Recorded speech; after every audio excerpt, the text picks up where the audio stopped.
Viewer discretion is advised. Bad boys, what you want, what you want, what you gonna do when Chevy John don't come for you? I gotta be honest, this is the first time anyone called the police for their lawyer driving around with drugs and guns. Fentanyl. Behind the driver's seat. Looks like there's a lot of Semi-automatic handguns. Where did he get you? Let's see. What you gonna do? And he started beating the shit out of him. Boys, bad boys, what you gonna do? You answer the rod, you punch it right in my face. It's gone. What are you doing? Come on. That is not paid for by them. That is paid for by the people of Detroit. You might be qualified, ML. I'm not qualified for this job. Let me tell you something. You want to go right now? Okay? You want to go right now, Albert? Hey kids, it's your old pal ML Elric, and to take a beat from an old song, we're reunited, and it feels so good. Shawn Windsor back in the studio from Vegas, where he caught a social disease. It's called Twitter or Threads. No? Okay. Great contribution, Shawn. Shawn's right back. off the bat. Right, coming in firing. I love it. That familiar. Does your mic not work, or is your mouth not work? I think it works. There it is. Okay. And Mark Fellhauer Hi. has never left My us. fat mouth always works. Well, that's what it said on OnlyFans. I was just distracted about this story that Mike wrote, but we'll get to that in a minute. Jesus. it Firing was people before... magnum opus of journalism. And if you caught me on the Drew and Mike show yesterday, I forgot to ask Drew whether he thought the city of Detroit was virtue signaling when they either hired or fired this lawyer who they did not know was awaiting trial on drug trafficking and gun charges until it was reported in the Free Press on Sunday. We also provided some police body camera video that was it was edited very skillfully by Kelly Jordan, one of our colleagues in the photo department. We have some more video we're going to show.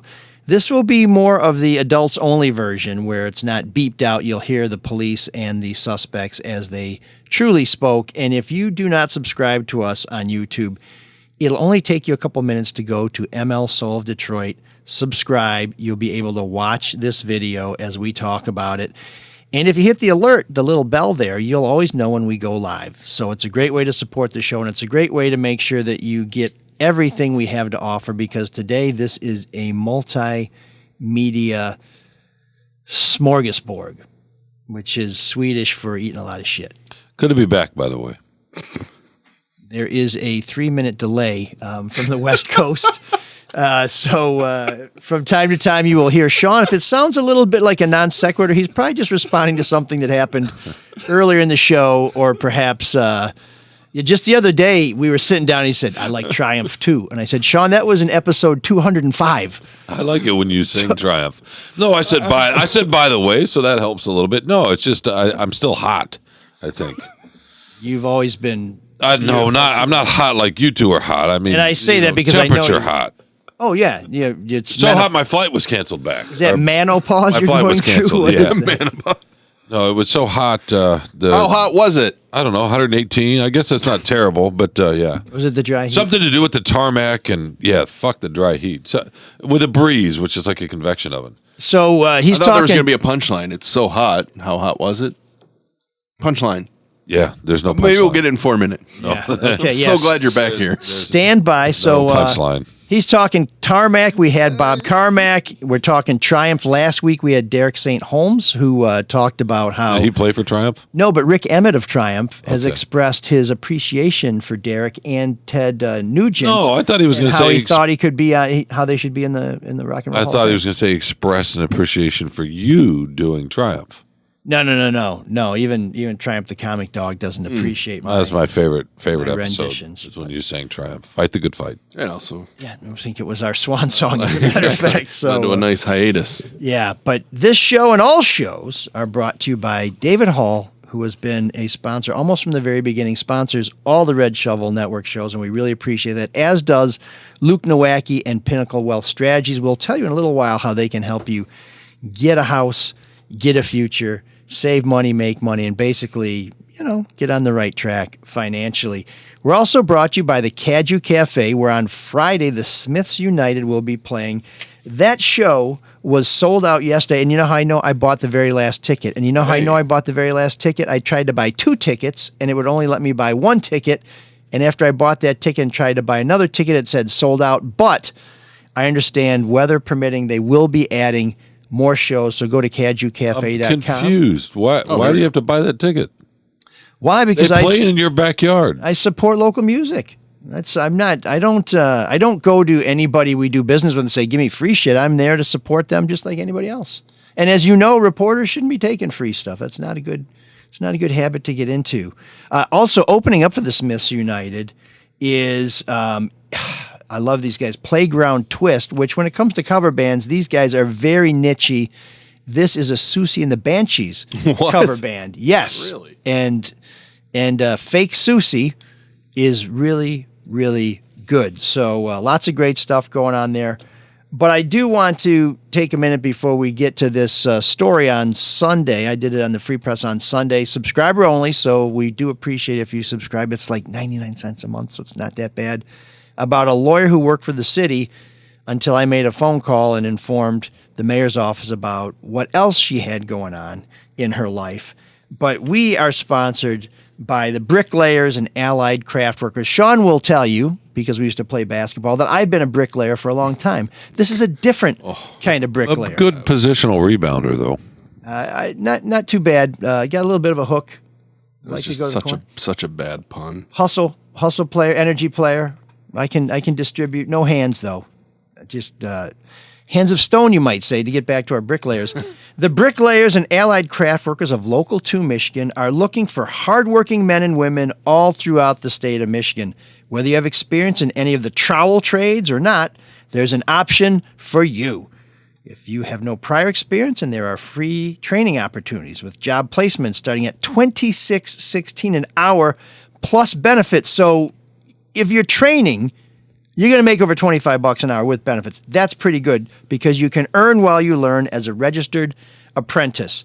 Experienced tradesmen and women in building new or restoring old masonry, installing tile, marble or terrazzo, caulking, or finishing concrete make anywhere between $26.16, which is your training wage, and $37.20 an hour, plus benefits like Blue Cross Blue Shield health insurance, 2 pensions, and an annuity, year-round training, workshops, and certifications with the possibility of more. How could there be more? Well, it turns out there is a possibility more. And here's part of it. Referral and signing bonuses of $2,000 for journeymen and $1,000 for experienced apprentices. Now, do we get a $2,000 referral bonus if anybody calls because of this? No. No, you got to be a tradesman to get that. Okay, so trades folks, gig, though. If Tough you know job. somebody who might be a good fit for this, refer them and maybe something will work out for you. Anyways, you can visit bricklayers.org. That's BRICKLAYERS.org to learn more about what Local 2 has to offer or take the next step in building your future today.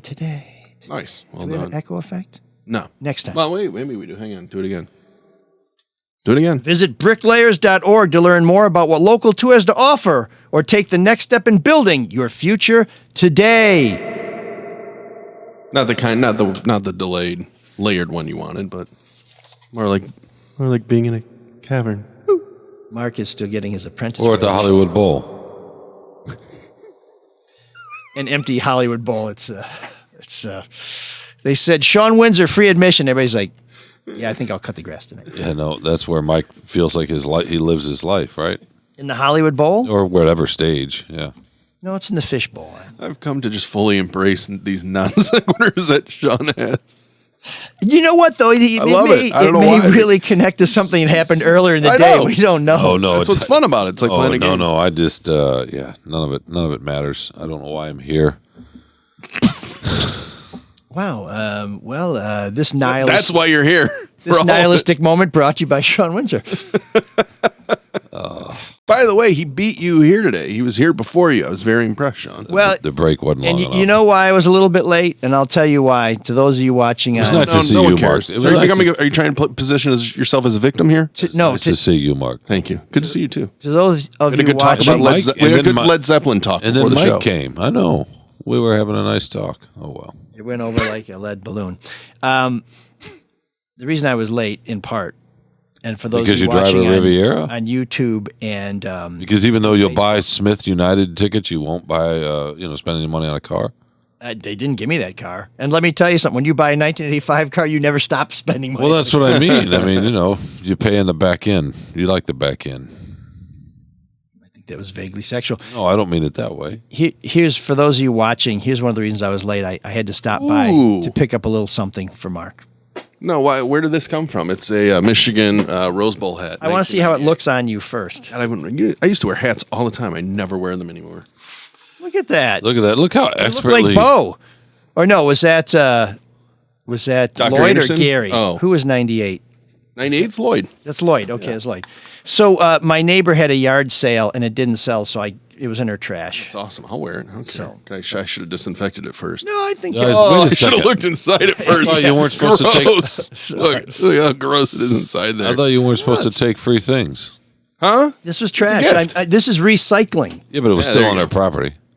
I also take her trash out, and I was fixing a flower box very that nice she of had you. taken down. I don't think that's really why you were late. I think you were late because I've diagnosed you with a syndrome that I just recently learned about called time blindness. Have you ever heard of time blindness? I heard you guys talking about it. Yes, Yes. I'm aware of that. Do you think you have time blindness where you don't know how long things take or what? No, I do. no. In fact, Oh, I'm so you're just selfish? no. I'm overcommitted. That's the problem. I was filling a cooler with beer for our softball game, but then I realized after I was driving here, the softball game is Wednesday, so I kind of. That would be time blindness. But luckily, I did also pack my bag for soccer, which is tonight. No, let me tell you about anybody who's spending time on TV, and you should know this in broadcast. Not that Drew and Mike ever kept to a really tight clock, but oh yeah. what you can do in a minute and 30 seconds. Oh, yeah. If you've been in broadcast, this notion of we got to hurry, we've got 2 minutes, like That's a long time. 2 minutes. It's a long time. Shit, I'm going to start a book. I'm going to bake a casserole. So no, I am very aware of how What long kind of things casserole? take. The problem is Tuna? I don't eat fish. Sorry. No What? fish. You don't eat fish? I don't eat fish. Wait, I've known you this long. I've never known you don't eat fish, any kind of fish. So like a hamburger casserole with You spend a lot of time talking about dietary restrictions with your cream and friends. mushroom soup? Well, no, I think that's really. I've always, every time I eat an egg now, I think of like, why doesn't ML Elric like eggs? They're delicious. They're awesome. I wrote a column about eggs last week.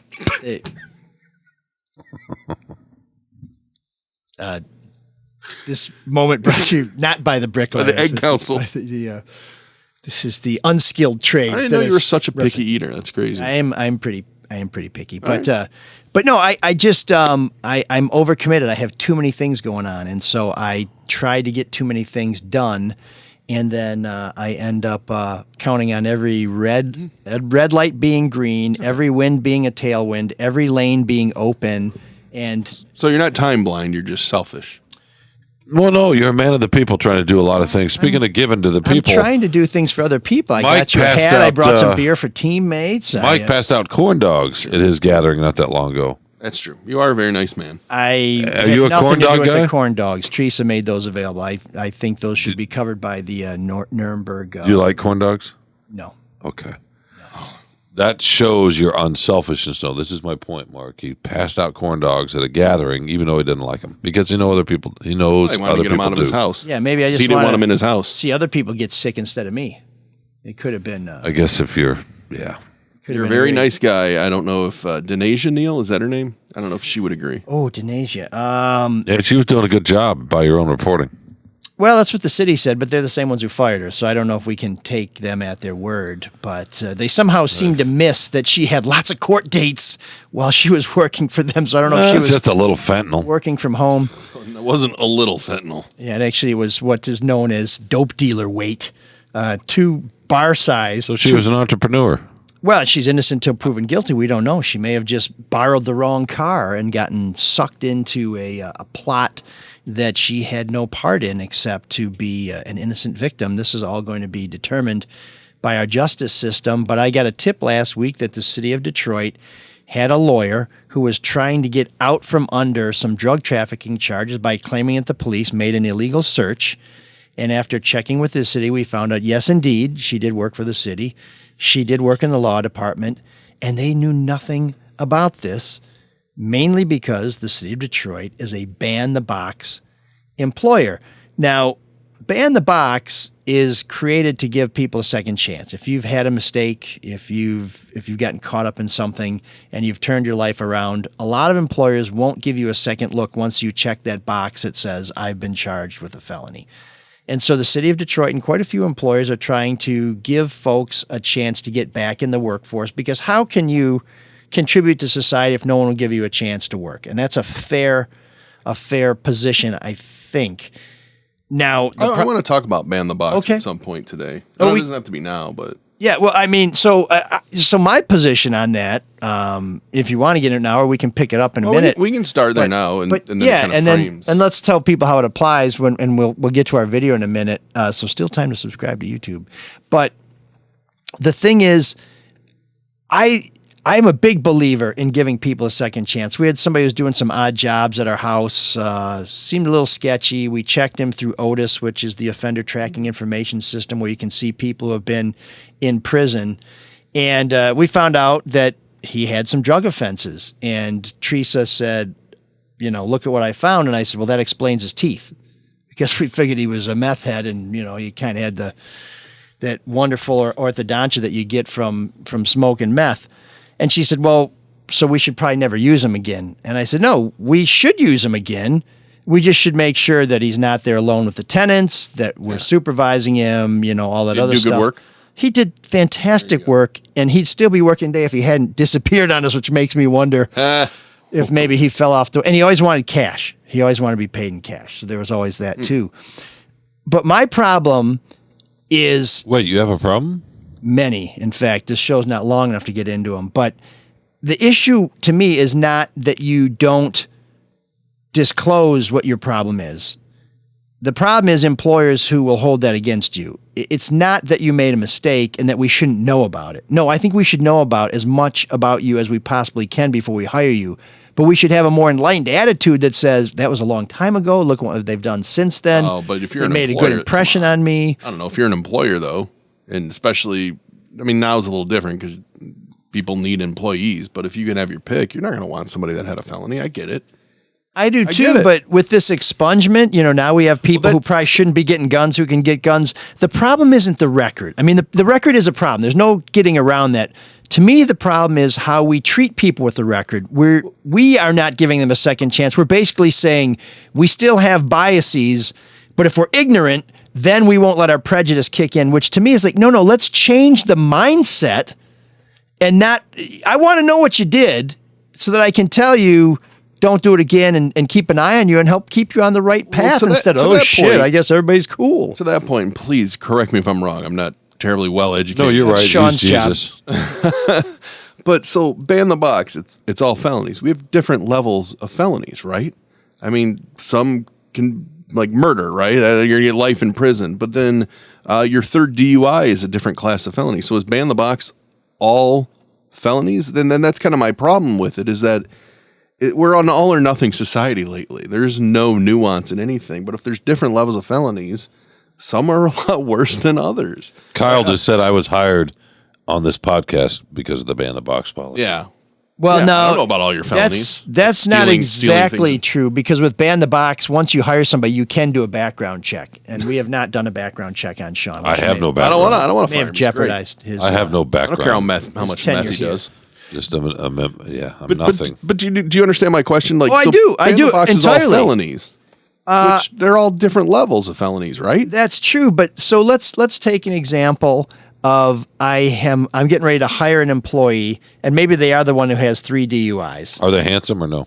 If I know them, I'll tell them. But if Okay. not, I certainly don't want to comment on them. I wouldn't want them to be just curious. I'm learning. I'm growing. What I'm really But hold on, let me just finish that thought, Mark.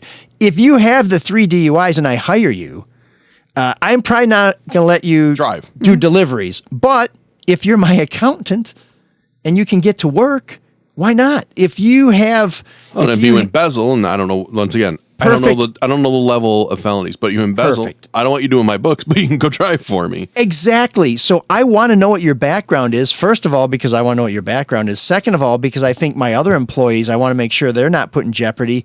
And third of all, if I'm going to give you a chance, I want to put you in a position where you're not subject to temptation. If you're an alcoholic, probably not going to make you my bartender, but you can be my host or hostess. You can mop the floors. You can be a chef. And I think we're not trying to fix people's attitudes. We're trying to pretend that nobody's ever made a mistake. And we've all made a mistake. We're born of sin, Shawn. Thank you. We're born of corruption. Thank you. Sorry, that's a James moment. Oh, no, that's a reference that no one gets. World of Confusion or whatever. Sorry, not corruption. What? Huh? Sorry. What? Anytime Where are I we can, at? What's going on? Anytime I can sing James or Rick Emmett of Try and Fight. So wait, you really hate the bear, Mark? We've had this conversation. I did. You are one-track mind. I think it's time to do a background check on Shawn. But it's weird because May disclose a blunt force trauma to the head. Society's come a long way with how we view felonies, particularly with marijuana. I mean, it's recreationally legal here. Fentanyl's different, so not all drugs are the same. It's just there's got to be some kind of nuance. As an employer, I would want to know that. Do you know? Can you explain the definition of that word to Mike, please? What's that? Nuance. Well, yeah, everything's not black or white. There we go. There's a lot of gray areas. Everybody's different, but when you're filling out an application, I don't know. I wish there was a different way to do. Just instead of, do you have a felony? Do you not have a felony? So no, and I'm with you. I'm with you 97% because I think the issue is not what you did. It's how we feel about it. And if we don't know about it, we can't keep an eye out for you. We can't put you in a position where you're more likely to succeed. So the whole idea of ban the box, it's really not about giving people a second chance. It's about not allowing people who don't believe in giving people a second chance an opportunity to deny somebody a second chance. Well, do you? Okay. That got deep. So going back to your story, do you really think if or long? So if Detroit had the ban the box, you don't think she ever would have gotten the job because she hasn't gone through the process yet? We're talking about Denasia Neal again. Yeah, it's been a while since I filled out a job application, but I think they do ask if you've ever been charged with a felony. Okay. I don't remember specifically, or are you facing criminal charges? There's something that talks about your history, but frankly, based on the background check I performed, which was the same one the city performed, which was iChat, which is a service provided by the Michigan State Police, nothing shows up on her record. So unless she had disclosed something, she would have sailed right through as she did. And we should be clear, she didn't deceive anybody because nobody asked her. So, you know. Well, I mean, the body cam footage doesn't do her many favors. I really object to people, and there were some comments that said this, and we joked about it yesterday, that you got her fired. No, she did it. She got herself fired, and she probably shouldn't have been hired in the first place until this is cleared up. What you could also argue that she shouldn't have been fired because, as the city said, she's innocent until proven guilty, and she hasn't been convicted of anything. So maybe they shouldn't have fired her. Well, if I brought it up to him, say I just called and brought it up to him, and I don't work for the Free Press and write a column, I don't know if they would have fired her. But because the Free Press and it's public, and you wrote it, and it was front page, they were going to fire her.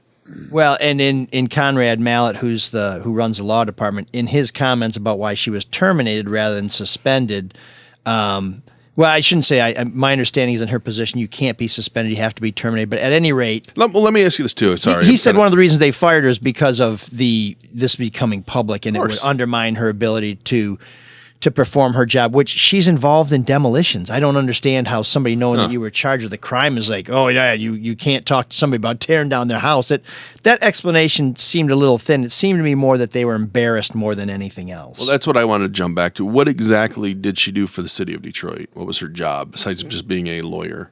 So just to set the clock here, she was pulled over in July of 2021. In fact, almost 2 years to the day, in a Range Rover with three gentlemen. They took a turn without using a signal. They had the front windows of the SUV were tinted, which is illegal.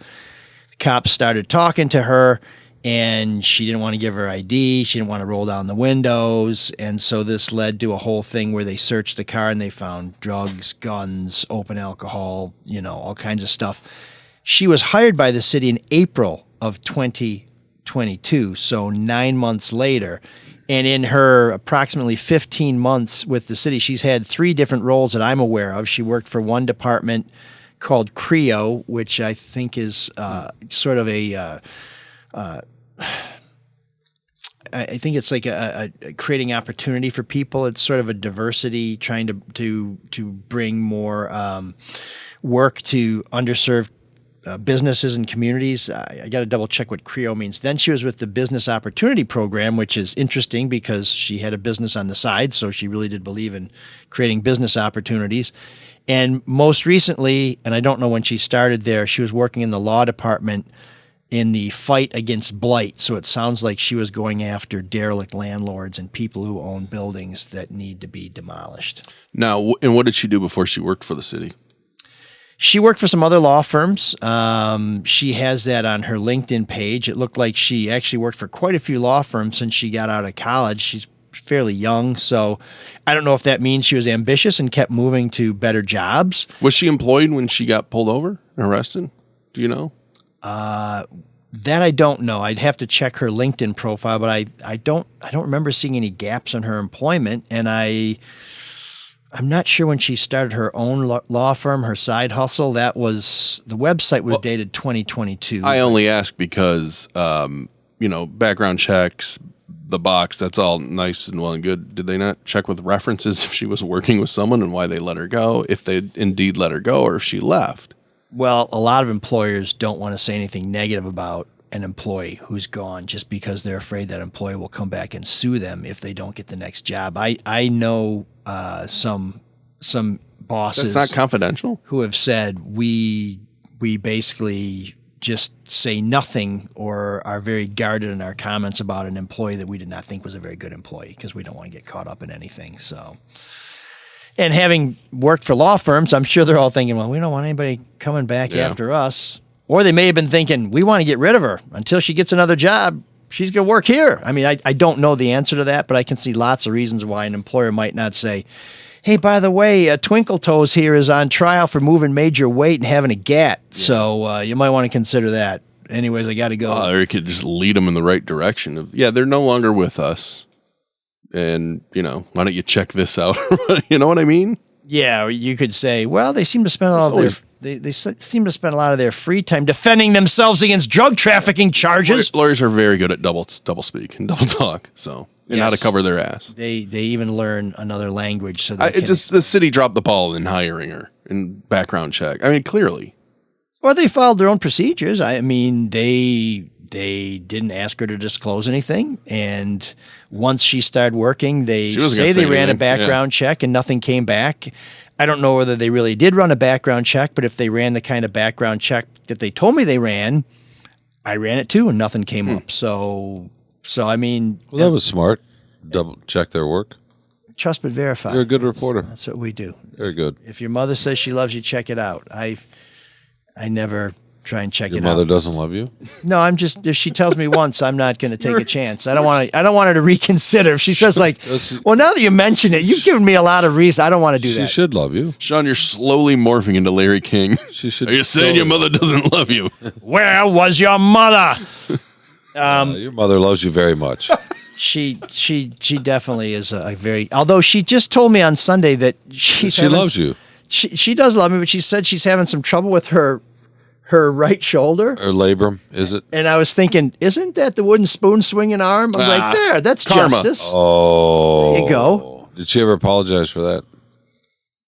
I was afraid to ask. Did you ever apologize to her for yelling at her son in front of her? No, but I did apologize to my kids for, a couple of spankings when they were little. Corporal punishment, Shawn. Damn. Did you ever do that? I think the only time I remember spanking one of my kids was I gave Emily a quick little smack because she wouldn't get in the handshake line after a baseball game. And I said, you better get in that line. And she wanted to argue with me. And I was the coach, and I had all the kids lined up, and she was standing. I said, you need to go shake those kids' hands. And I very much regretted it, and I'm very ashamed of it. It was not. Me too. It was not a pain-inducing slap, but it really surprised her, and it was because I wanted her to be a good sports person, and instead I gave her a little crack. I will tell you, she absolutely deserved it, but I wish I hadn't done it. Yeah, me too. Same with me. I did it a few times. Yeah. How about you, Mark? You probably never did it. To my girls? Yeah.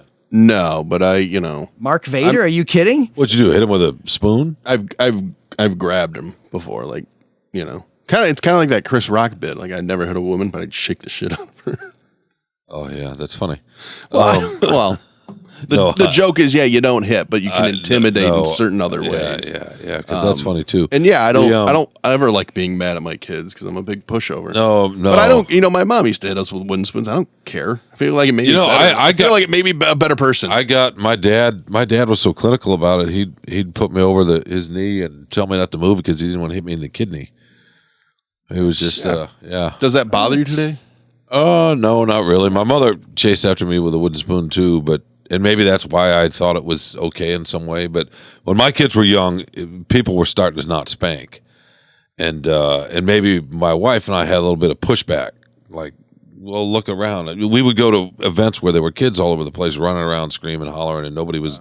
You know what I mean? Once again, there's about nuance too, and how hard you hit, and why you're doing it, and how often. I mean, there's. Did you ever think, Shawn, that if you just sat still, you wouldn't have to leave halfway through the show? Really? That kidney damage? maybe that's what you're paying the price now for not just sitting there and taking the belt? I could. Or a switch? Yeah, I could be.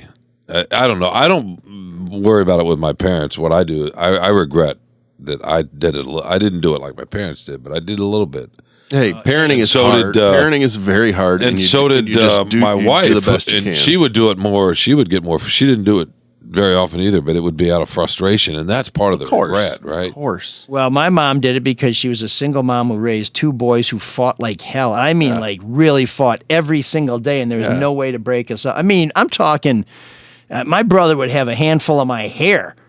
And she's trying to separate us, and she just couldn't do it. But when we heard that drawer open for the wooden spoon, I'll tell you what, man, all grievances were settled. It was an instant alliance. We both ran like hell to get under that trundle bed so we wouldn't get the switch. I'd be in some castle, or cathedral or wherever in Switzerland or Germany or France or whatever, and we'd 6, 7 years old and getting Nepo baby. bored, and it was in the military. I was in a military family, and maybe I started getting frustrated or tired or hungry, and I wouldn't shut up.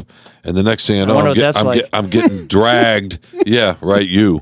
Sorry, go ahead. I'm Keep getting going. dragged out down to the Impala, and the dread of going out. Back to the car. No one's going to happen in the car. Yeah, that stays with you for sure.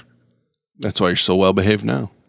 Who knows? So should we get to the people who have been accused of criminal wrongdoing? And we really teased this video. And The city has a ban the box policy. It's cool. You did your thing. Yeah, we went over that for 20, 25 minutes, right?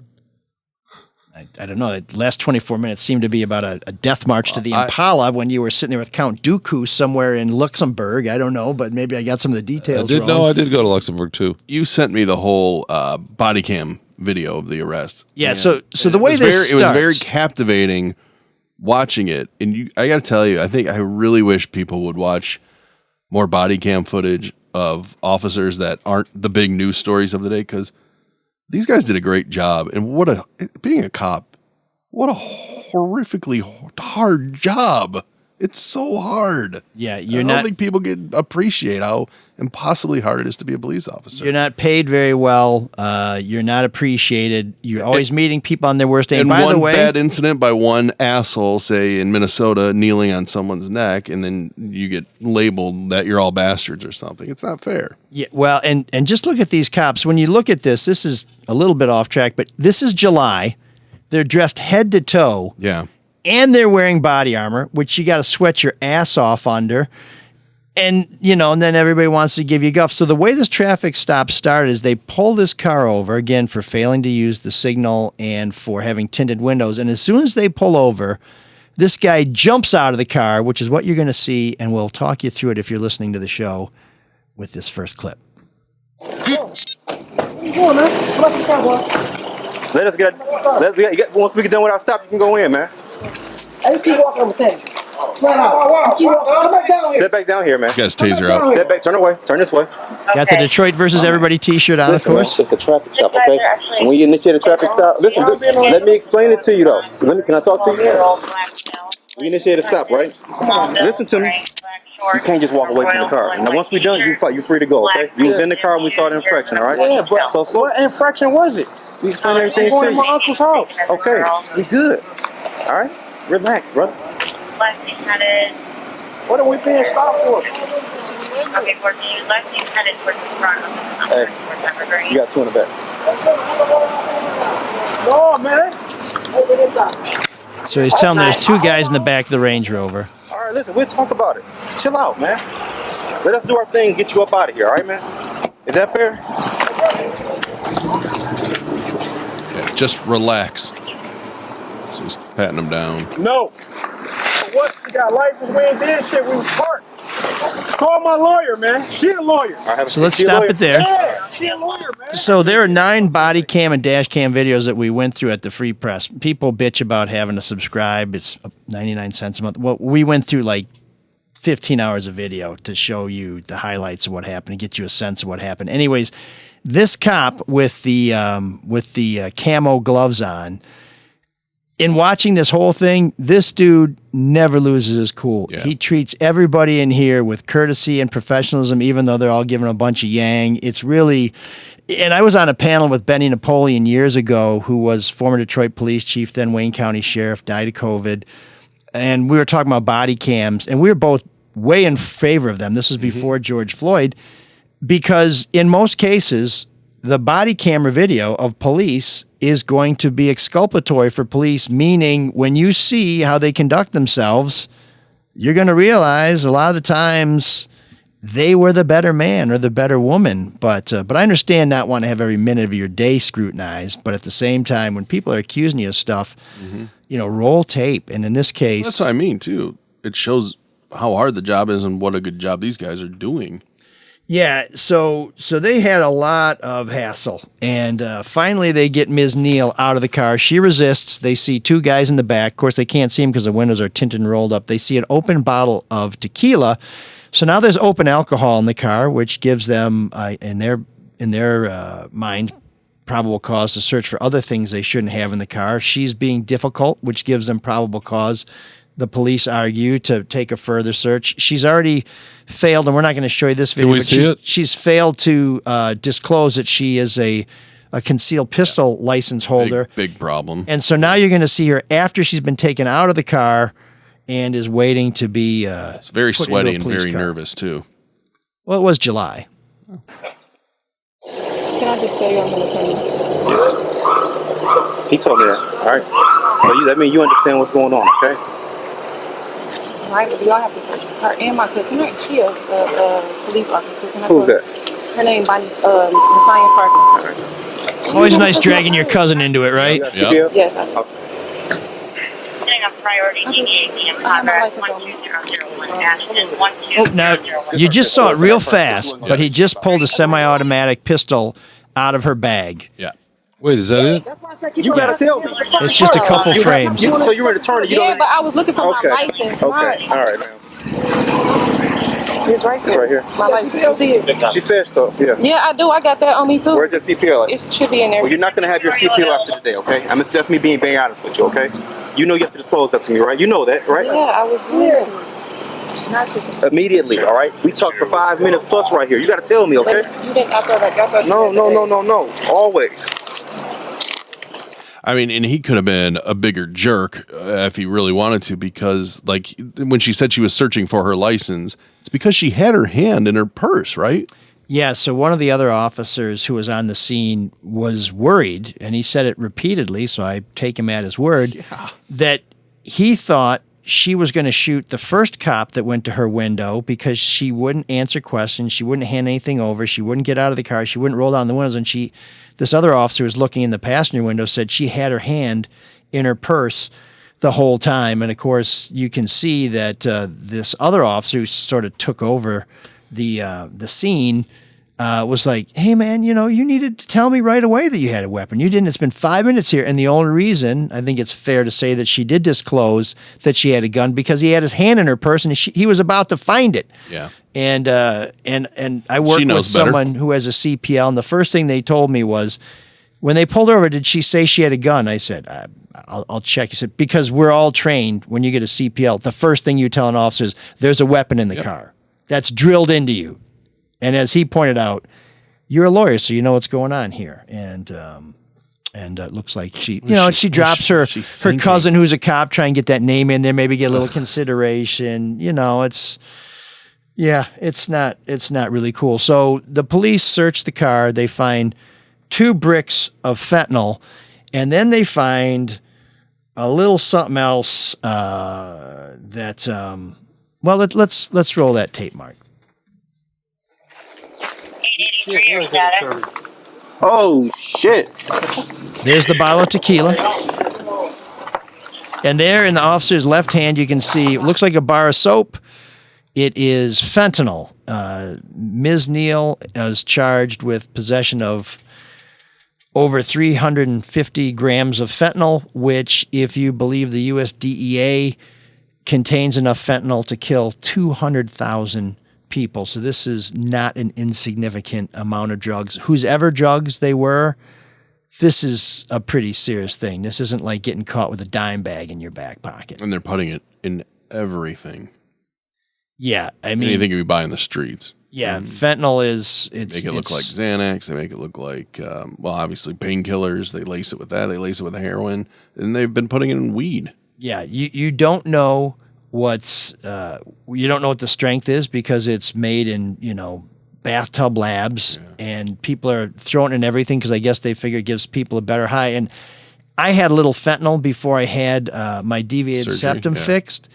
And I'll tell you what, man, just before I'm going under, they said, okay, we're going under again in fentanyl. I said, hey, you doing what? And they're like, okay, good night. I was out, and this deviated septum procedure, they basically put something into your skull and scratch bone away to straighten out or open up your nasal passage. It's not a pleasant or minor procedure. We got home from the hospital, and I'm shoveling the snow in the backyard. It's wet, heavy snow, and Teresa's like, you need to get to bed. I was like, no, I feel great. I know I'm going to be out tonight. I want to get the snow cleared up so it doesn't freeze. And I felt like friggin' Superman. And after the fentanyl wore out, I thought I'd be at work the next day. I was gone for the whole week. I was just trashed. I mean, when it leaves your system, you feel wrecked. Yeah. And this is regulated surgical grade fentanyl. Imagine what kind of shit you're getting that's been stepped on and mixed with when whatever. you don't know you're getting it too. Yeah, so not good. Not good. Here's the rest of that clip, by the way. Yeah.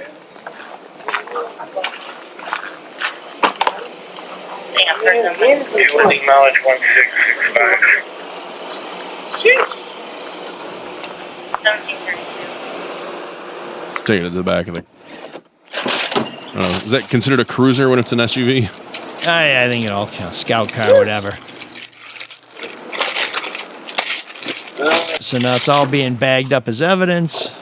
Okay. This stuff is so dangerous. The cop with the camo gloves is taking his gloves off because he doesn't want to take the chance of getting any of this on his skin. Pistol in the back, pistol in her purse. We got a lot of paperwork to do. Shit. Yeah, when you find that much, that's a lot of paperwork. It is. And this is one of the things, and I mentioned this yesterday on Drew and Mike.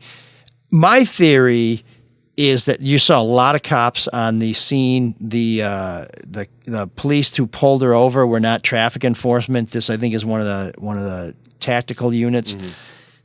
My theory on this, and this is just conjecture, is that somebody had some information. Had an idea. They were looking for that car, or that neighborhood was kind of a hot neighborhood, or maybe somebody who was in trouble had told the police, well, I'm in trouble, but if you give me a little break, you may want to take a look at what's going to go on at Greenfield and Puritan tomorrow around 5:30. I have a feeling that that by the time this thing all shakes out, we'll find out that police kind of had a notion there might be something in that vehicle, but their argument is, and so far an appeals court judge has been persuaded that it's fair, is that when you don't comply with police, when you have open alcohol in the car, you got probable cause to search it. When they searched it, they found a whole lot of shit and some more. Should we play that last clip? Sure. He got a bunch of money in his pocket too. How many people you guys got? All that cash. Fat stacks. If you're wondering what fat stacks looks like, there it is. One more male too. 2 males, 1 female? We got 3 males, 1 female. These are bricks of $20 bills held together with purple rubber bands. Maybe lavender. Or periwinkle? Anyone got it in plastic bags? Look in the trunk. Why are you taking my money? So right now you're going to jail for BCSA, okay? What's that? All that dope that was in the car right between you and your homeboy. That. And it's a pistol in the car, right, man? You been locked up for dope before? No. No? All right. 7033. All right, turn this way, brother. Spread your feet just a little bit. Just a little. Nothing that's on you. I can't have you in my car, man, with anything that's on you, all right? I ain't got nothing. I ain't had nothing on me. Yes, sir. All right, have a seat, brother. What's your name, Big Time? Burton. Burton. B-U-R-T-O-N is the last name. Wow. All right, Big Time. Cash was actually falling out of his pockets while they were taking it out. Seemed like he had enough left over to buy a shirt, but it was hot out, so maybe it was just he's being practical. What are they thinking, man? So these guys are all facing trial. Yeah. How does that work? So everybody in the car gets charged with the same thing? Yeah, I mean I'm an idiot. I don't know how. Yeah, I've never trafficked fentanyl. Nobody said it's mine. Mm-hmm. So I guess the assumption is it could be anybody's. So that's a question of fact for a jury to decide. And so they're all charged with drug charges. And while she did have the one gun, and it turns out she did have a valid concealed pistol license, I think the one officer suggested to her that she wasn't going to have it for very long because she didn't follow the rules. But no one copped to the other gun. It happened to be sitting in that little pocket next to on the passenger side, from the side of the car where that guy jetted at the beginning. This whole thing. So no one's copped to the gun. So I guess they have to have a court determine whose gun it was. So all 4 were charged with drug trafficking and gun charges. The charges against everybody but the driver, who ended up working for the city as a lawyer, were thrown out. 2 of those sets of charges have been reinstated because the appellate court judge determined there was probable cause. The guy who ran out of the car, we're still waiting to find out whether those charges are going to be reinstated.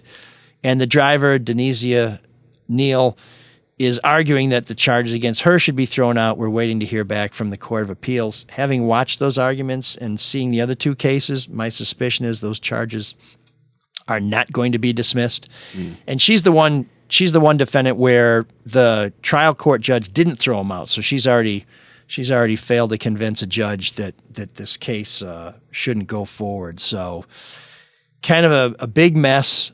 But and I think you must have beeped out the name of that police officer when she tries to drop the name. I did not know. Okay, I thought I heard it beeped out, but I think unless they did it when they provided it. No, because I heard it when I listened to it. But yeah, it seemed to me it had been beeped. But at any rate, it's not really fair for her to get dragged into this because someone dropped her name. Yeah, she just knows a shithead. So. And that's not a crime in this country, by the way. So I know plenty. A little investigation on the folks in the car revealed that the guy who ran out of the car had a good reason to run out of the car. He's been in and out of prison for most of the last 20 years and was on parole. And I think you really shouldn't be traveling around in a car full of drugs and guns if you're on parole. So I think we know why he decided to make tracks. His parole was violated by this, and he went back into prison. And so, do you have any idea how she knew them at all? No. In fact, I asked her attorney about the relationship between her and this guy in the front seat who took off and kind of dialed everything up another notch, and he did not want to discuss their relationship. So, as I noted in my story, I guess the most we can say is they're co-defendants. Ugh. I mean, from what you wrote, she seems like on the ball. It's like, what, you just want to shake her. What are you doing with these guys? Yeah, well, I mean, everything I wrote about her personally came from her own website, so she probably wrote that, and from what her lawyer said. But the city of Detroit said she was an exemplary employee. They really thought she was great until they found out about this. But it's it's a sad story. but it kind of puts Ban the Box in another light, makes you think about hiring practices. And this isn't the story we told, but when you saw the video, which you can find at freep.com, we have another version of the video that has some different clips in it. It looked like Detroit's finest conducted themselves pretty well on this occasion. So we'll see how this plays out, but good story. Always glad to get really good story tips from people and glad to trace it down. And I was grateful that the city responded to every question that I had. Good job, man. That doesn't often happen. So, whether they should have fired Ms. Neal or not, they did answer questions, and, that's... You are worth the subscription alone. Oh, dear. Well, I feel like all your you last selling comments... a lot of subscriptions this week, Shawn. I mean, not that we live to sell subscriptions, but that's one way people respond to your work. If they're willing to pay for it, I guess they must appreciate it. What were you going to say, Mark? Nothing, Thank don't you. worry about it. What were we going to say? I was going to tell you how to make money. You want to know how to make money? And then after this, and maybe later, we can talk about juries. Okay, good. But we're not... What? This is how you can make money legally. These are good deals. Yeah. No, please. Well, These are one people way. you'd be proud to travel in a Range Rover with. Yeah, let's start with David Hall, right? In Hall Financial. I don't know, maybe 8-Ball Hall. Maybe you want to pull some equity. Great pool player. What? No, he's a great golfer. Sorry. Are you done? Do you want to keep interrupting his read? I've been admonished. I'm done. So Hall Financial, maybe you want to get money out of your house, pull equity out, pay off some of those high interest debts that you have, or just make your home look better and do some updates, or say you're about to buy a house. Well, the first thing you need to do is call 866-CALL-HALL or visit callhallfirst.com. You can find a link right on mlsolodetroit.com as well. They'll do a 5-minute mortgage review, check you out, see how you're doing, and then you'll be set. And if you're going to go buy a home, then you'll get the 5-star certified pre-approval. All the realtors love it. And then you'll be done. When you want to find that house, you'll be all set. Callhallfirst.com, 866-CALL-HALL. And the other guy we love is Luke Nowacki. He will take a look at your finances and see, well, where do you want to invest? What do you want your goals to be? How do you want your money to be as you get older? Bonds, equities, 529s for your kids, 401ks, all that stuff. It can be very daunting and intimidating. So give Luke a call. Get a free consultation about your money goals. 248-663-4748. Because when you call Luke, like a bricklayer, he'll lay a great foundation and make it all about you, sweetheart. Securities and investment advisory services offered through Royal Alliance Associates Inc., member FINRA SIPC. Royal Alliance Associates Inc. is separately owned, and other entities and/or marketing names, products, or services referenced here are independent of Royal Alliance Associates Inc. Oh man, the geeks have inherited the earth. Did I do that? What a dork. Does him wanting to play with us again mean that he's turning into a geek, or we're turning into cool guys?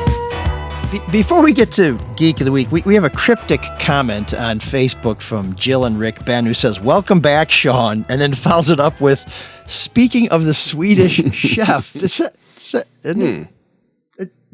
I'm confused.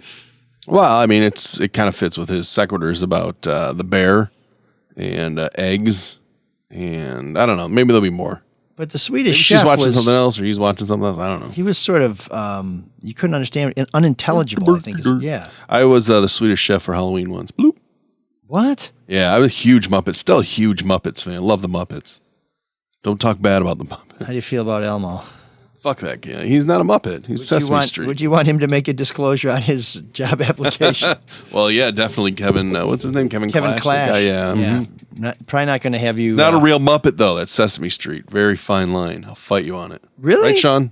Right. I thought they were all from. I know he's technically children's television working. What the hell? Yeah, exactly. But I'm talking about the Muppets. Okay. TM at the end. Capital T, capital M. Okay, Yeah, I got with an R in a circle. Okay, all right. Sorry about that. Okay, well, this week's Geek of the Week is a repeat performer, not a repeat champion, though. Oh, good. It'll be quick.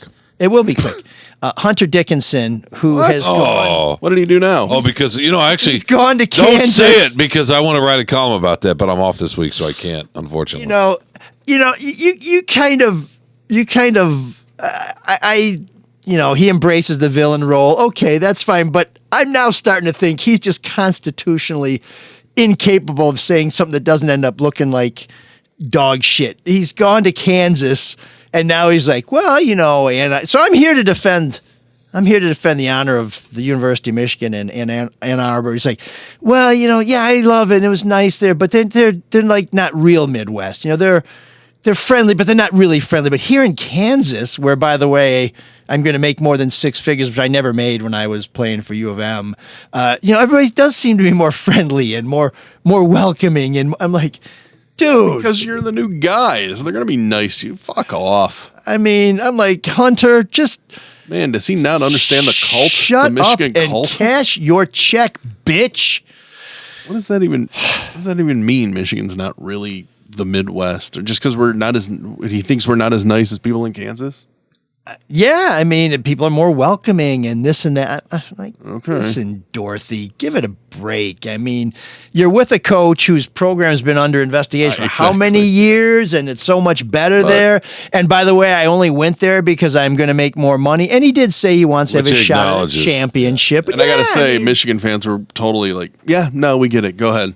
We understand. I mean, the vast majority of Michigan basketball fans felt that way. But he has this record of shitting where he used to eat. He leaves Baltimore, Maryland, and he's like, they're a bunch of losers. He goes, I love Michigan. He leaves Michigan. They're okay, but they're not as good.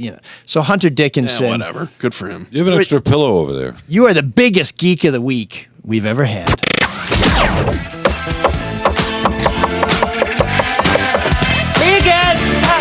There's an all-night party in room 7609.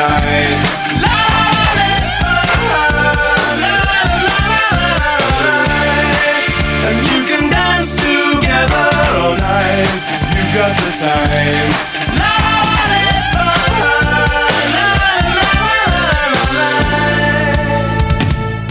Room 7609 is brought to you by the Caju Cafe, where Wednesday it's karaoke night, Thursday Steve Deli or Deli, Friday the Smiths United, and me. Let's make that a big. Let's make that a big Soul of Detroit night. I'd love to see everybody out there. I'm sure they're going to release extra tickets, and Shawn will tell you how fetching it was, although he couldn't stop looking for my sporn bag. I will be wearing my kilt to the Smiths United show. I thought you wanted people to show up. Oh, I think that's great. What are we about to play? Are we playing just like doing Kevin? a read. Well, and then on Sunday, if it's okay with Shawn, Jeff Scott and band will be there. Monday is Blue Monday, Blues Jam, Muscle Madness. Oh man, look at you! Just sucked the life out of him doing this read. And Saturday, I completely forgot. Saturday they're going to have a Allman Brothers tribute band there on Saturday. Oh, that's awesome. And they're going to have a fake Cher there as well. But it turns out it's just a heroin addict. And she lives a block over. No, sorry, never mind. Sorry. That's great. Sorry, Cher. Just go to the Caju. So last week we heard Derek St. Holmes. And this week we're going to hear Just Like Kevin. Well, in honor of Shawn, one of the new wave bands that Shawn will countenance is the Cars. And Mr. St. Holmes played with Benjamin Orr. And so we thought, let's have a Cars tune on. Just for Shawn. Sung by Benjamin Orr. So here are the Cars with something we often say to Shawn. Don't tell me no. It's my party. You can come. It's my party. Have some fun. It's my dream. I will laugh. It's my life.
great voice.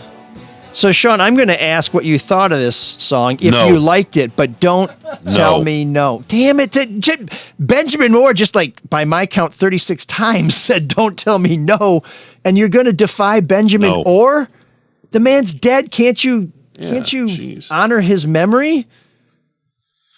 No, Okay, sorry. that's- It's like Robert Plant, John Paul Jones, and Jimmy Page were on the Letterman show one time, and Letterman asked them, "Hey, did you ever collaborate? Did call up the Beatles or the Stones or the Who, or whatever, and say, come over and work on this album, and I'll come over and work." And he kept asking him, were you part of this larger music scene in any way? And he asked several questions to that effect.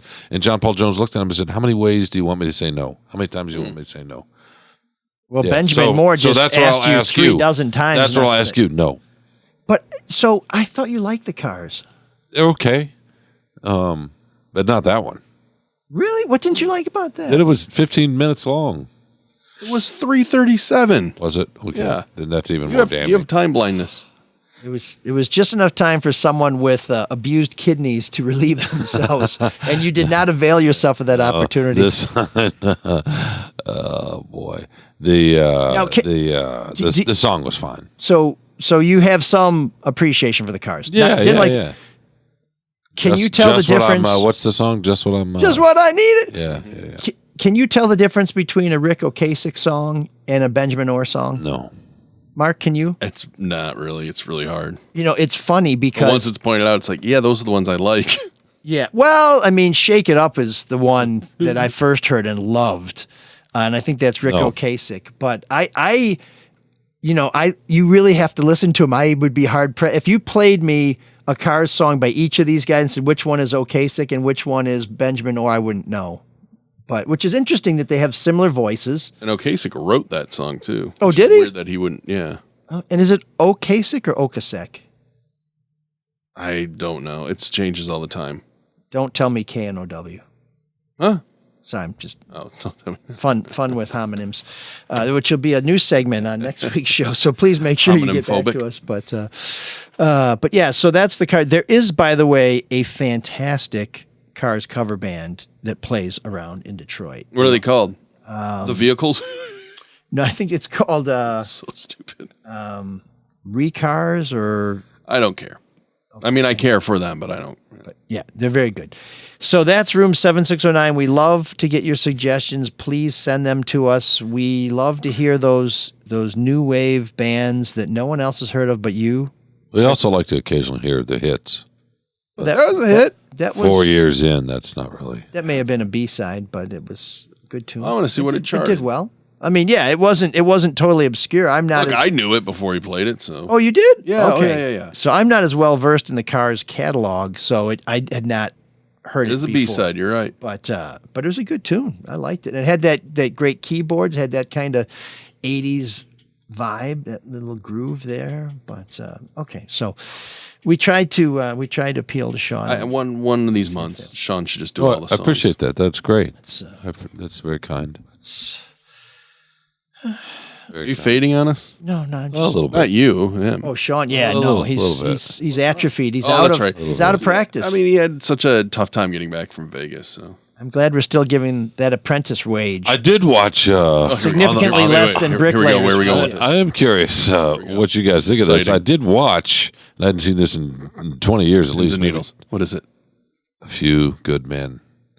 Fantastic movie. Have you guys seen that in a while? Never seen it. I have seen it. So I'll tell you, Have you seen it in a while? I've seen a lot of clips of it recently because it seems to be playing in bars a lot. I don't know if it's because it's making a return on cable and they just have that on in the background, but it's amazing how young Kevin Bacon and Tom Cruise and Demi Moore look. And I actually liked Demi Moore in that movie, and she didn't have a lot of range of as an actress. Tom Cruise, he's still in his smirking phase, and he sort of smirks his way through that one. Jack Nicholson, of course, has got the the iconic "You Can't Handle the Truth," but the casual sort of misogyny, which I guess is sort of the point of the movie a little bit, but it's amazing. It wouldn't get made that way today. That was my thought. You can't handle the truth.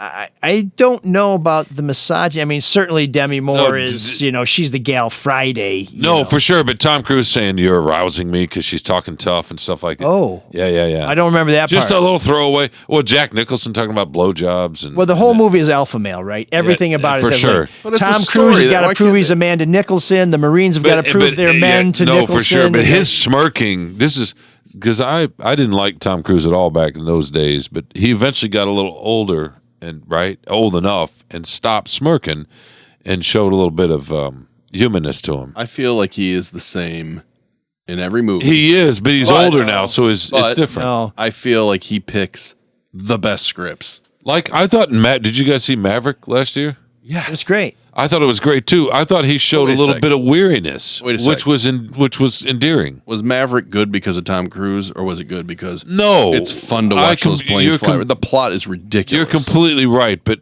in the quiet moments he's on screen, he shows a little bit of weariness, like that he's got some life in him, and that's different. The first movie I ever saw him in was Taps, and he was great. And he was a second fiddle. Right, to Timothy right. Hutton, But and he was and Sean Penn. That was the first movie I saw Sean Penn. You don't see him as and he always was kind of tolerable. the same. Like you don't see him and go, "That's Tom Cruise. That's not Ethan Hunt." No, for sure. He's Jack the Reacher around. range may be limited a little bit, but when he was younger, he had that period where he had that smirk for the whole movie. Like, it didn't go away. Still kind of has. I don't know. I'm so. Don't pumped. you think that's gone away a Dying little to bit? see the new Mission Impossible. I love those movies. I do too. So good. I'm going to try to go tonight. My boys held out while I Thanks was for out in inviting me. Vegas. My boy, you want to come? I don't want to drive that far. But Thank you. when I'm when working. he I got work does- to do. When he does the science fiction movies, like He tamps it down. Minority Report. Minority one of my favorite Report. movies ever. That's really, really good. So is and some of the movies where he's like Oblivion, I think, is an underrated yes, one. he is understated. I do not see the smirking Tom Cruise there. I That's see what him- I'm saying. It's gone. And But in it the feels to 80s me- and 90s, it was. Yeah, it feels to me like that's kind of who Tom Cruise is, a very lonely person. You and know? that makes for compelling watch, right? I That think he's- loneliness. When I watch those movies, I say he's a fantastic actor. I mean, and I've seen some other movies he's in, and all his personal stuff. I'm like, what's up with this dude? But I really think he is a great actor who I would not want to spend 1 minute with. No, he's got a He is the action star. He's got a now. gravitas on screen, and he has had this for a while in a way that it was just not there when he was younger. And you can say that about a lot of human beings, right? When you're younger, you don't. But he just he really has grown into his Tom Cruise-ness in a way, and lets a little bit of. There's a little vulnerability. You're talking about loneliness, whatever you want to call it. It's the same idea. No, but I see movies where I don't see him as an action star, where I see him as an actually compelling Flesh and blood person. Yeah, Like I mean, what? Which he- one? Oblivion. He's got some Made? of that. Have you seen American Made? Which is a great movie. It is a great movie. Once again, I feel like, and I know he's playing a real guy. His hair's longer in that one. It is, yeah. But I know he's playing a real guy, but I still feel like, yeah, that's Tom Cruise. I'm trying to Maybe think. that's just because he's so well known. That's a really good movie, actually. It's a movie I saw recently. Maybe it was Oblivion, but I mean, I don't want to get all corny, but he made me very sad. I felt the sorrow that his character I was agree. living in, and that was because of his performance. And I thought he did a little bit of that in Maverick. Whatever else you say, yes, the flying is awesome, no question. Yeah, cut the ending off Maverick and cut the volleyball scene off Maverick, and it may be one of the best movies of the last 10 years. How about Valkyrie? Did you really buy him as that German? Didn't colonel? see Valkyrie. Everybody, but I did everybody really like panned that it and movie. ripped on it, but I liked it too. It was, and have you seen the documentary that the No. filmmakers made? It's great. It talks to von Steuben, is it? Yeah, I think von Stauffenberg. Stauffenberg, right? I only know that because I'm reading it right now. It talks to his kids, and it talks to people in that town about how important it is for people there to let the world know that there were people who were against the Nazis. It's maybe about a 50-minute documentary. It's fantastic. And of course, a lot of it is Germans rallying and saying, see, we're not all bad. This is one of our good guys. You got to like this guy. But it's a very compelling case, and I watched the movie, and then I watched the documentary right after, and it was on like a rainy Saturday. That was like 3 hours well spent. The movie's entertaining. I would say that's not one of his great acting. No. And Mark's right. He picks great projects, and the best. And always got to be the hero, right? I think you're both right. You're right, Mark, about the Mike, about the vulnerability. Vanilla Sky was good. His range, though, to your point, Mark. great. Think of him romantically, right? Great Paul McCartney. I don't buy him romantically. You watch him kiss or do hug, and you don't believe it. However, there's a moment in the last Mission Impossible, not the one that's out right now, but the last one, toward the end with Rebecca Ferguson, and they're in the tent or something, and she's survived. So that he can do it if he's looking, but there's no physical touch. But Eyes Wide Shut. Do you like Eyes Wide Shut? No. Kubrick. I love that movie, but I like Kubrick. It's just weird enough for me. I've not seen it. He's starring with his wife, and he just seemed very unromantic in it. No, which I guess maybe that's kind of the point for that character. That's part of it. His best acting job, hands down, and I'll fight you on it, is Magnolia. No, I think his best acting job Have you seen Magnolia? No, I think it's Tropic Frank Thunder. T.J. Mackey. Tropic Thunder. Thank you. Tropic Thunder to me is my favorite role of his. But wait a sec. Don't you think Magnolia... You've seen Tropic Thunder, right? Oh, yeah. Yeah. You've never seen him? He doesn't do comedy. He steals the movies in for 5. I won't watch it because Robert Downey Jr. does blackface. No. that you're well, I thought you were going to say because he talks about going full retard, which you can't say anymore either. Virtue signaling.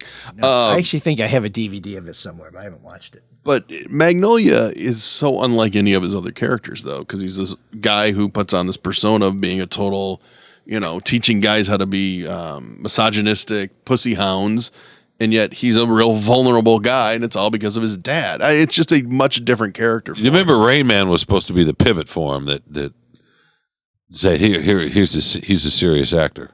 Yeah, it was okay. No, that wasn't for me either. But I just remember that was where Tom Cruise turns into Dustin Hoffman. It just didn't work. No, for it me. didn't. But yeah, Magnolia. Wait, you didn't like Rain Man? But it was okay. But I didn't sit here and say that was a bravura performance by Tom Cruise. But I'm with you, Mark. The Mission That's Impossible. That's the Tom Cruise no one's seen before. Are as entertaining a series of movies, especially the last few. Right? They're so good. They're so fun.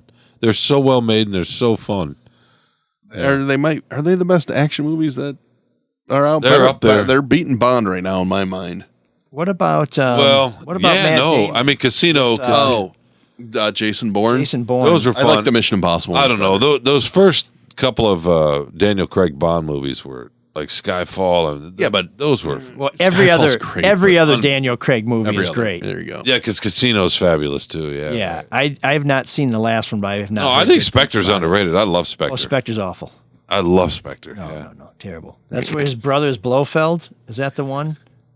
I don't know if it's his brother, maybe. Yeah, where it's the great Austrian guy. Oh, he's fabulous. Christoph Waltz. Yeah. Terrible movie. One of the worst movies ever. Love Spectre. Horrible. Yeah, no.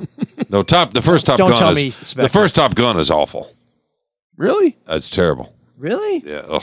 Why? No, thank you. It doesn't hold up at all. But Maverick. No. If you want to go back to a movie that captures the zeitgeist, early 80s America under Ronald Reagan. No, it's and Reagan. You've got It's Top Gun. Reaganism in the movie, Holy for sure. shit. That thing was a movie of its time. Let's go get the Reds now. I remember a lot of people hating it when it came out then because they thought it was just a piece of propaganda, which, right, I guess. It was a recruitment film. Yeah, it was. Shit. Well, that's Room 7609 for you, where we talk about new movies. So that was my Vegas story. Yeah, I watched that on the flight back. There you go. And we bit. Man, did we bite hard. I know. I've been saving that up the whole show. I had to get a nap in, and then had to get a nap in.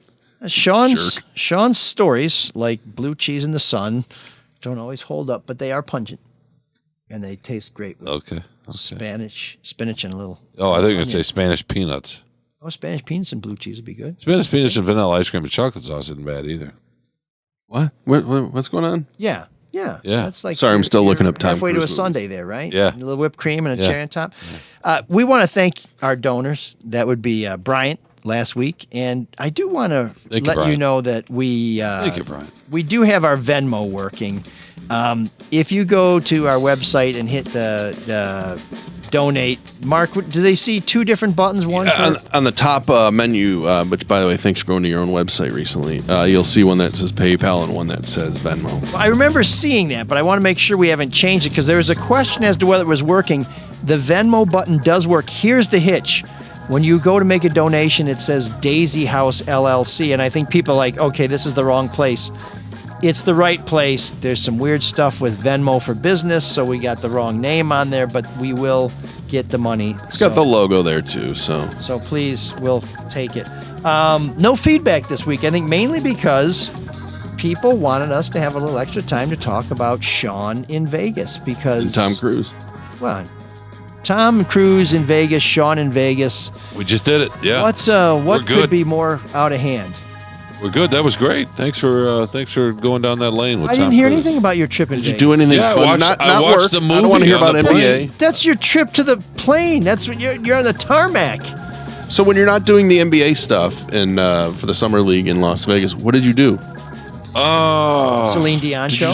Did you just sit in your hotel room? Yeah, I stay off the strip. No, the best part of it was weird. I had a one-on-one with Tom Gores in the tunnel, and it's just. I said no piston talk. I want to know about Shawn. He's an interesting, quirky fella. He's a wee man. The night I got out there, my brother, my brother's daughter is going to be a junior at Michigan State, and she's got an internship that's marketing and all that is related to Ford somehow. Anyway, they were running these Broncos out in the desert. I didn't know this. The day before I left, or the day I left, my brother, out of the blue, texted me and said, "Hey, when are you going to be in Vegas?" And I told him, he said, "Well, Mallory, that's my niece, his daughter, is out there for another couple days, or for one more night." So I texted her and I land. So we went, Mallory joined me and a couple of colleagues at one of the best Thai restaurants in the country. And that was she's 19 going on 20. And that was awesome. All of a sudden, and I got to go pick her up at the casino where she was staying with her work. It was about a half hour away, and then have dinner and take her back. And that hour of drive time is the most I've gotten to talk to her in years. You know how that works. Yeah, because you go to a family gathering and you sit there and you talk for 5-10 minutes. Yeah. So that was the best part of the trip to Vegas, to me, hanging out with her and a couple of guys that I really like. And then I had pancakes at 2 a.m. at a 24-hour joint. You were up till 2 a.m. Full of I filed at noon or midnight or whatever, and that was cool. So Broncos in the desert, Mustangs in the evening. Yeah, and so sound like strip clubs. Whatever. And then pancakes in the middle of the night. So that was. So what do you ask at night? You're just like, what's on your iPod? What? Sorry, the music ended right on time. Oh, just in time for the quizzical stare from Shawn. What? I mean, what do I ask? What? I didn't hear the word. A 19-year-old. What do you say to a 19-year-old? What's on your iPod? And they're like, dude, we're all Spotify. No, in fact, the guys with me, Amari Sankofa, who covers the Pistons for us, and Vince Ellis, who works for the Tom Gores now for Platinum Equity. I saw Vince at the arena the next day because Mallory went back. Sports writer in the history of journalism. Yeah, love Vince. He talked to me the next day. Vince is our age. Grew up in Alabama, and he said, "I could not believe the way your niece held court last night and talked." He said, "I would have sat there at that age and not said a word because he was raised in rural Alabama." He's like, "When I was that age, you waited for an adult to talk to you and ask you something before you said anything." Good old days. And he was just really impressed. I said, Vince, because Vince doesn't have kids. He said, so many young people are like that. The best part about it is it's really something. This generation, right? I know, and you know what's great? They know everything about everything. They know way more than we ever knew. I'm being very facetious about that. No, they do. They think they know everything about everything. But they do. Just like when we were that age, we thought we knew everything about everything. They can't take the nut off the bottom of a car and change it. There's lots of stuff like that, right? But in terms of just understanding the people and history and the sophisticated technology, there's so much more advanced than we are. Technology, definitely. It's not just technology, though. Yeah. They also like to tell you how to live. They're not as independent in a way of, like, so many of these young people, they don't even want to drive. That's right. Okay, let me ask you this. So that sort of freedom, on the other hand, you put them in a high-end Thai restaurant in Vegas with a bunch of people 30 years older, they'll sit there and talk about anything in the world. It's unbelievable. Yeah, because they know everything. Exactly. They know how the world works because they've been around for 19 years. No, it's just they're just more sophisticated than we are. I'm 47, and I still don't know how half the world works. Without having that sort of, I don't know. They didn't grow up where you get to be 18 and all of a sudden you have a family and you're working, at a union. Sure. All of us did. We went to high school, and how many guys or gals did you know that started their life immediately or had a mortgage or whatever? Yeah, I remember that well. That's just not the case anymore. Why is anyway, so quiet? I don't know. I was just thinking that if they contacted the bricklayers, they could get a good start. No, that'd be great. Mike isn't going to like this, Mark. Can I a serious question, though? Let me ask you that. Oh, go ahead. Do you really think... Bricklayers.org. Niece aside, because that's personal. Honestly, do you think this, like, whatever, let's call it Gen Z, are they more independent or less independent? Because you said the independence, but then again... What our ideas of independence are, they don't have in the same way, but they're also so much more connected because of social media. Is it real connection? I mean, yeah, it's because you read stories where it's like, well, they can't have a that's like saying face-to-face conversation. But your niece, like that's you said, like was saying holding court. Steel and glass aren't nature. Of course, they're nature. Everything's out of nature, right? So to me, it's it's funny. My wife works at the University of Michigan. She's been there for a long, long time, and not as a teacher, but in support staff. And she has, especially the last 5-6 years, she comes home sometimes and talks about her interactions with all the students. And she's like, we're going to be okay. These kids are polite. They're, the way they hold doors, the eye contact, the way they talk, the way, the confidence. I know there's a lot of anxiety out among young people, but there's also some other stuff that goes with that that's really, really good. And I just, Mike might like that because it's U of M. But I experienced the same thing at Michigan State. It's just I think we're going to be okay. These young folks they care about a lot of different things. They really care. Okay. Sometimes they care too much. Well, maybe that's true, but that's Gen X talking. You'd rather have that though, but they really care. That our ideas of independence and what we might call toughness and mental toughness and all that, maybe it's different. They just it appears a lot, not all of them, but my eyes usually see it through the prism of what's being posted on social media, which is a very warped version of that generation.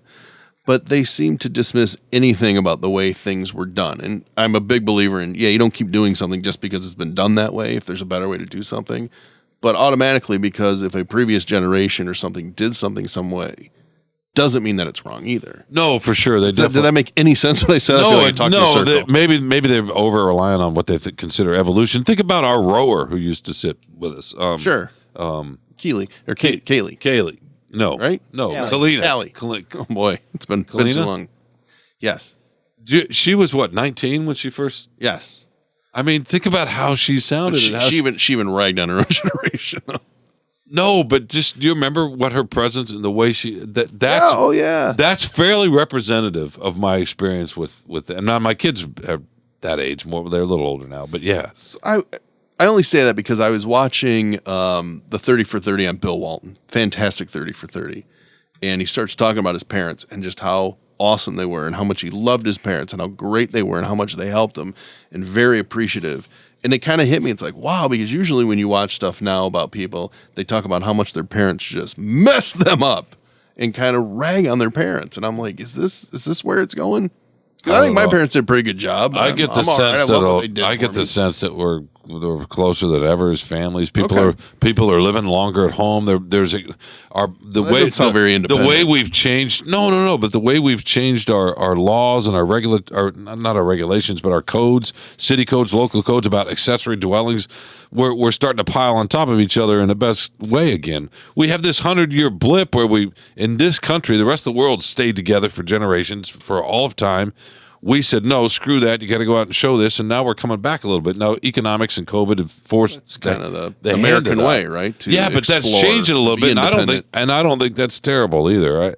What's wrong with wanting to stay near? And when I lived in Tokyo, our next door neighbors had 4 generations on time. Sure, right? Yeah, not everybody's afforded the ability to. Yeah, exactly. Go do that, but to each his own. I think plenty of youngsters love their parents and. So stop complaining about them. It's not all that right, way. ML? Sorry. I think now we know why Shawn moved to that castle in Liechtenstein because the Japanese were crowding him. Yeah, right. Anyway, yeah. So that's my Vegas story. That stolen spree that he had. I'm done. Soba bike. We're done. We're good. Vegas was good. The work was good, and it was fun. So. Dare I ask what's coming up on the Carlos and Shawn? I have no idea. I'm off this week. Can't Carlos lead it? What the hell? Why? Wait, I know just because you're off, like the show's Mike off? Light, but I wonder if just because the show's off, or just because you're off, the show's off. No, the show's on. Okay. No, that's Shawn. He's like, if I'm not there, it just doesn't matter. It just No, the didn't happen. show's on. It's nothing. He just turns his back on it and just walks away. No. You guys don't need me here either, so we're good. Well, as we hear the musical stylings, we like having you here. As we've just proved the last few weeks, you didn't need me at all. We like having you here. We did very well in Canada without you. I will tell you. I don't think the Canadians like you. We hit 125 on the news commentary charts awesome, in Canada. by the way. I love those charts. We got all A's. Young people don't know anything about charts, but we do. So fuck young people. You're right. No one said that. Wow. Pedophiles say that, but oh, jeez. Oh, my God. Okay. Well, on that note, this is Max Prokop of the Smiths United, Shasta Fox, and the King's English with a nice little musical interlude as we settle back in next week. I can't even tell you what's coming next week. It's going to be such a great show. I can't wait. To tease you would be unfair because if you missed it, you'd feel even worse. I can't wait. So all I can do is encourage you to subscribe to our YouTube channel. Follow us on Twitter. That's @Elric. On Facebook, that's ML, no periods, Elric. Subscribe to the Free Press. Shawn is back, so you can see his great work. You can support our investigations, and you can watch that great video put together by Kelly Jordan. And until next week, our friend Cyrus knows what to do. He comes in to take us out. Can you dig that? Can you dig it? Can you dig it?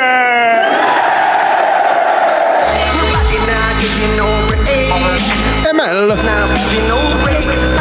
Mark. 16. Mac 11. It's got a 30-round magazine. He's loaded, has one in the pipe. If you didn't do anything wrong and you weren't threatening anybody, why'd you run? You know, I really don't have an answer.